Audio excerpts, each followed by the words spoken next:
তাকওয়া। এই জন্য আমি এভাবে বলি, যুবক বাবাজিরা, তিনটা কথার উপরে যদি জীবনটাকে সাজাতে পারেন, বিনা হিসাবে জান্নাতি।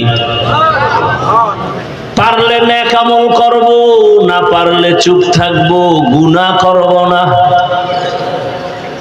পারলে কারো উপকার করব, না পারলে চুপ হয়ে থাকবো, কারো ক্ষতি করব না। পারলে কারো প্রশংসা করব, না পারলে চুপ থাকবো, কারো বদনাম করব না। জীবনে আর হজ লাগবে? জান্নাত রেডি। নেক আমল করতে না পারি বা পারি কিন্তু গুনাহ, বা জীবনের শ্রেষ্ঠ হজ। কারো উপকার করতে পারি বা না পারি, ক্ষতি।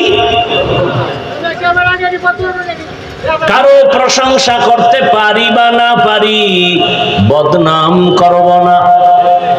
এর নাম তাকওয়া। হরকে দার খৌফে হকদার দিল মাদাম জান্নাতুল মাওয়া দেহাদ ও রামাকাম।